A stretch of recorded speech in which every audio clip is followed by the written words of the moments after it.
I think we're live now. It's one of those where you have to give them permission to see your name. But don't worry about that. I'm going to look on the other page. Hey guys, we're live. This is me, Nigel Campbell, Love Sales Hate Selling members. Welcome to the one and only Ian Prowse. Secret agent, SEO wizard. Keep that quiet.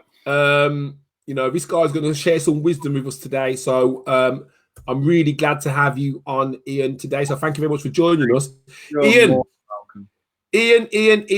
how are you getting on with all this COVID nonsense, man? Nigel. It's all good fun, mate. I'm doing lots of planning for when we get back into action. So writing loads of content, getting that out there as much as I can. Good stuff. And still taking bookings for the photo booth, which is great, but they're all for next year, aren't they, at the moment? Okay, and on that note, we might as well make a start there. What is it that you're doing for a business right now, sir? It's a really good question. Photo booth hire. We do photo booth hire for weddings, corporate events and parties. We also do quite a lot of brand activation work for some fairly large global companies.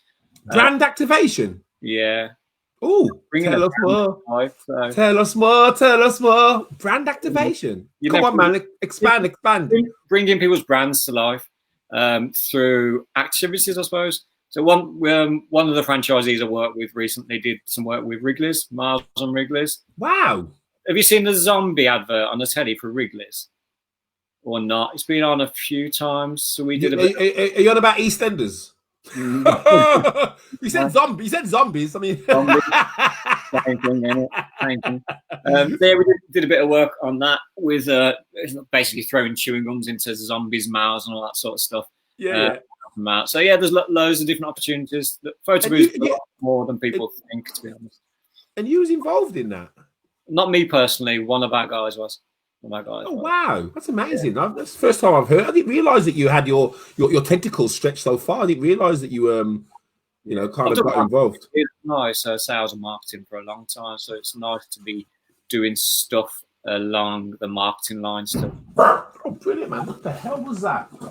Sound like a dog.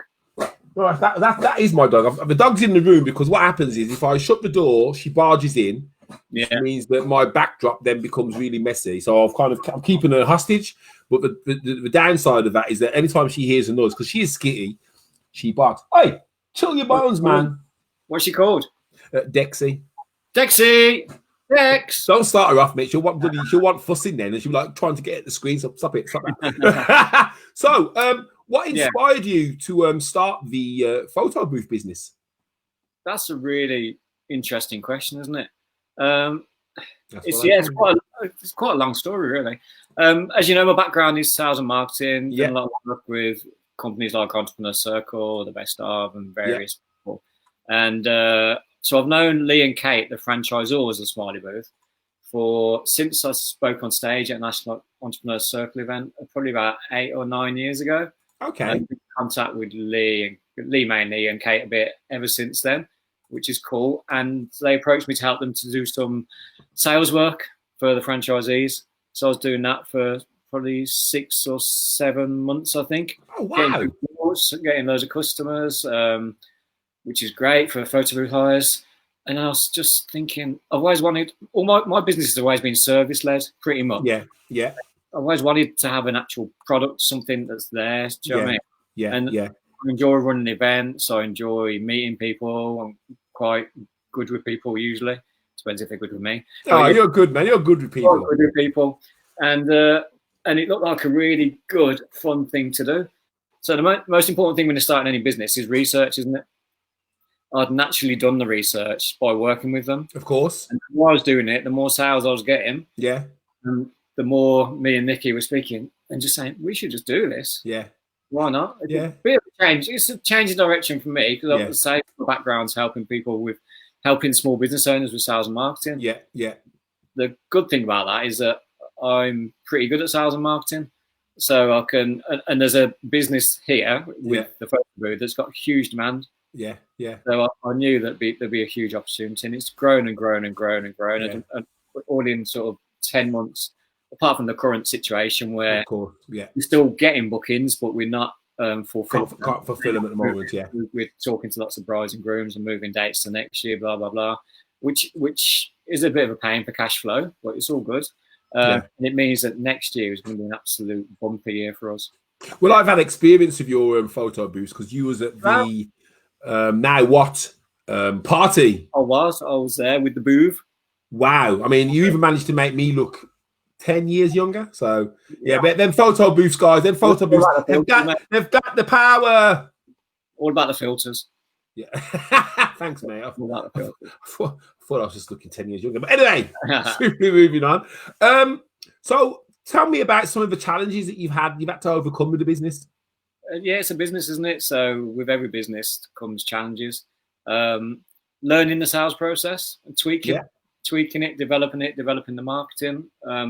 Won't call it a challenge. Well, it is a challenge, isn't it? Because you've got to do it, and it's something that needs doing. But that's what I enjoy doing. But that's evolving all the time. So I've had a couple of chats with you, and you give me some great ideas as well, which is fantastic. And always looking at new ways to be different to the competition with the sales and marketing process. Because one of the challenges, there is a lot of competition with photo booths now. Yes, of course. And so my positioning is really important because there's photo booths and then there's photo booths. And then there's photo booths. Buying a photo booth that's 10 years old and getting out there and getting a few bookings. Yeah. Booths we use are the best in the market. They're awesome. They're absolutely within. Yeah. Well, again, I've had experience with them and I think they're really good. And I'm glad you said that because, guys, Ian is a marketing professional of the Jedi Knight variety. So when it comes to things like SEO, PPC, you know those things you have to spend money on. Well, he does that. That's his area of specialty. You know what I mean? So for him to kind of, I'm quite humbled that he's taken a few words that I've said and says, I think I'll have some of that. So that's like, thanks, Ian. You're welcome. You haven't invoiced me yet. But in all seriousness, if somebody did want some SEO advice from you, I mean, could they still kind of get in touch with you and say, "Oh, Ian, look, I've got a site. It needs SEO. How much do I need to pay to get X, Y, and Z bit of your time, whatever." I mean, could someone still do that? Yeah, if we backtrack a bit, people who are watching might not know me. So I've done one of my closest group of friends actually now, a company. They own an SEO company, and I've worked with them for helping them with their sales and marketing. About over a year. So I learned a lot about SEO in that time. I knew quite a lot about SEO with my background with the Best of Bromsgrove and the Web Directory and all that sort of stuff. So I knew a lot about it then. But my knowledge has increased by working with those guys. And brilliant. And they're top guys. SEO results for you. They're top guys. They get great results for people. It works. It can just take a bit of time. That's all. And I think that's where business owners don't kind of get it. They think, if I pay this money today, then next Monday I'm going to be able to have a Google. And the reality is, it doesn't. And I started putting posts on there that I want to get optimized. But I know that's going to take 12 months. To get rankings that I want at least. But, and I think again, do it now. And later down the line, I'll get some more inquiries down that road. That's it. Well, I'm glad you said that. So, it's 2020, the year of COVID. There's still people out there who are looking to start a business. I know that for a fact. Is there any advice that you would give anybody who was looking to start a business, in the next month or so? What would you kind of say to that person? I suppose I'd ask some questions. So the first question is why? What's your end game? Most people just jump into a business without knowing where they want to take it. Some people might buy this, but in their head they want to earn £6 million a year. But the business that they bought is never going to be able to. It's not designed for that, is it? It's knowing what you want to achieve, knowing what you want to bring in on a monthly basis, I suppose, and then knowing how much money you'll have in your bank in 5 years. And then backwards from there. And also do something you're passionate about that you enjoy doing. Absolutely. Business is hard. You're on it 24/7. Tell me about it. When you've got a business, you're always thinking about it. Even when you're out in the park playing with the kids, you're thinking about it a little bit now and again, and you have ideas and blah blah blah. That's a constant thing. I went to bed last night thinking about what I was going to do this morning. Exactly. You do as a business owner, don't you? There's always if you want to grow a business, there's always stuff to do. It's like buying a house, isn't it? When you buy a house, there's always, even a brand new house, there's always either decorating, painting, or let's change that bathroom, love. Oh, we could do with a new kitchen a couple of years. Oh, how about a patio? Landscape the garden, and then by the time you've done one, you then start at the beginning again. So it's a constant thing, and I think, like you say, you have to enjoy it. If you aren't enjoying it, you have to understand why you're not enjoying it. And I think the parts that you aren't enjoying, either outsource them, or like you say, maybe find a business that you actually are going to love doing every single day of the week. So none of us love every aspect of our business, do we? Even if you're out delivering photo booths and helping people, you've still got the admin and still got to lug the bloody thing around and deal with and all that sort of stuff, and bookings and paperwork and messes and stuff. You've still got that. It's one of the biggest things that people have told me in the past. I think Nigel Watcher, Entrepreneurs Circle, told me is that you can be the best at doing a certain thing in the world. So you can be the best sales guy. No, I'm not going to say that. You can be the best butcher in the world. You can have the best meat. You can have the best premises. You can have the best everything. The best service. But if you're no good at sales and marketing, there's no point. So there's no point, is there? Unless you're lucky to have someone else doing it for you who's very good at doing that. And so understand that owning the business is more about sales and marketing. It's than anything else. It's 100%. I've had people. If you haven't got sales and marketing in place, working and getting customers, you haven't got a business. Well, that's it. I've had people say to me, I'm going to go off and I'm going to spend lots of time, putting together this business plan for a product that they've not even asked if anybody wants it. They've not even found out if anybody's prepared to pay them for it. And they want to go and spend, money putting together a business plan for something that they don't even know if they can bloody sell it at the end. So absolutely, mate. And sales and marketing, it's so intrinsically linked. You could never say to somebody, oh, I'm going to show you how to do more sales, because the fact that they're not selling enough might be because they're not speaking to enough people, which basically means that they're not doing their marketing. So it's like chicken and egg. Supply and demand. You've got to look at the supply and demand. You've got to obviously see if there's a demand for what you're offering. And then you need to have a route to market to be able to make it happen. And that's one of the reasons I bought into this business.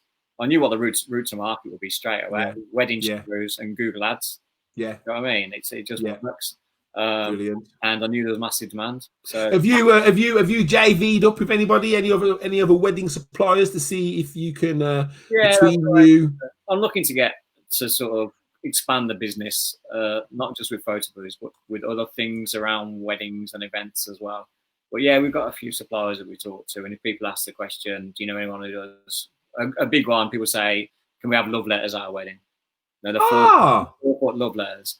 Wow. So I'm going to get some of them, but I know someone else who does that. Who does it? It's just about moving and making sure you're a little bit, and middleman. I haven't got a van for the business. I don't need. So I have to get a van for the love letters because they're big. And get somebody else to do that. You just make sure that your little bit's somewhere in there, and everyone's happy in it, and you'll become a one-stop solution for a range of services around weddings. So. Niching into photo booths is great. So obviously we haven't spoken about niche much, but having a niche, having a photo booth business and focusing on weddings and mainly corporate events, having a niche, it just makes your sales and marketing process so much easier. One message. That would always be the main. Weddings is great, obviously, because there's always weddings. There's 250,000 a year in England, I think, or the UK. It's ridiculous. 250,000 weddings a year in the UK? Approximately, That's seriously? That's ridiculous. But the market is huge. Absolutely. So, well, that was a big market because when I worked at a large advertising company who shall remain nameless, the amount of wedding. Don't swear online. All right. Well, the amount of wedding servicey supplier type people who I used to see, and some of them are real kind of like meow. To the point that you think, God, I'd never use you for myself because you're very bitter. But fair play, mate. Good market, very, very lucrative market, and not likely to go away anytime soon. Although it's on temporary hold at the moment. That's all. But the look of it might change a little bit, but not likely to go away anytime soon. So, Is there anything that the group can help you with right now? Is there anything that you're looking for? I still haven't found what I'm looking for. And is there anything that you're looking for? Haven't found what I'm looking for. I get my guitar. It's in the corner. Do you remember Chimes? They're 80s R&B. I don't do 80s R&B, to be honest. Oh, Ian. I think. I'm taking back one of those words to describe it. I'm taking back cool. You're just debonair now. That's it. You ain't cool anymore. No, they're an 80s R&B band. They did a cover of. I still haven't found it. Oh yeah. What I'll do, if I remember, I will send you a link to the tune, and you'll be like, oh yeah, I get what you're talking about. Yeah. Okay, I'll have a go. Yeah. Any music, I'm happy with any music. So, is there anything that any of the members can help you with right now, my man? Good question, really. Just looking to connect to as many people as I can on a friendly basis to share my experience of marketing and sales and business and all that sort of stuff. Yeah, I'm happy to help anyone. Yeah, as I say, I'm looking for people getting married. If it's that's what I'm looking for. Well, mate, I'm already married. I won't be getting married again. Once is enough. Thank you very much. Your anniversary party. Pardon? Your anniversary party. Oh, okay. Coming up. Do they have such a thing? Anniversary parties? You celebrate the wedding again? Yeah. Hold on a minute. We've done a few. Have you? Yeah. This is Riley Regis, man. We don't celebrate weddings again after you've gone through the pain of having them. You have them, you pay for them, and then you forget about it. No, you surely you celebrate them. You have a birthday. To be fair, it was my brother's 40th this year, and it's been we're going to go to Croatia to Sunset Beach. It's been cancelled because of COVID. So watch this space. There may well be a requirement for some kind of we do special birthday. We don't just do a normal birthday, but like 40, 18, 21. No, it is be 41, but we'll call it 40. We'll say forget this year, just call it 40. I don't care how old they are, to be fair. Excellent. As long as they've got their own teeth. Right. I've never done a 43rd birthday party with a photo booth, but I've done plenty of 40th. Okay. Well, hey, there's always a first time for everything. I know, we do 41st. Guys, so you heard it first. Ian Prowse, the main man when it comes to photo booths and all things visual for photography, other than being a photographer at a wedding. He's your man. As well as having a photo booth, he's also got a fabulous wide range of knowledge when it comes to marketing, most certainly SEO. So looking for a second opinion, he's your man. If any of you guys are getting married or have friends who are getting married, or is there any special events coming up, whether it be a birthday, anniversaries, long lost cousins turning up from Belgium, I don't know. This is your man to make that party rock. I can say that because I've been at a party where done it. And one more thing. Exhibitions. We do exhibitions. The photo is great on the stand. It creates a great vibe. Really great atmosphere. It collects the data. So you can email the images from the booth straight to them or post straight to social media with your branding on it at your stand with a picture of them that they'll put on their fridge. Prospective. It's really good. Right, so there's only one. Only one. I don't know if my feed is behind, but hi Glenn, thanks for joining us today, mate. I think you and Ian probably speak the same kind of language. 10011001. I don't know what that means. I'm sure you guys do. But yeah, Glenn, like you, is a bit of a techno wizard when it comes to code and creating and all that. And I know he's been involved with local SEO for a number of businesses across the Midlands. So Glenn could be a good connection for you in the future. Okay. Someone to kind of tap into. But that's us, guys. Well, thank you very much for joining us. Ian, thank you very much for your time. I will tidy up this video and send it across to you. Put the filters on, yeah? Get the filters. Hey, you don't need no filters. I need filters, man. And you can share it across your platforms and your networks. And thanks very much for joining us, mate. And I hope that we can catch up again in the future to find out where you're going in your journey post-COVID. Cheers, Nigel. Love you long time, mate. Catch you later. Love you too, man. You take care, my friend. See you, mate. See you later. Bye, bye, bye.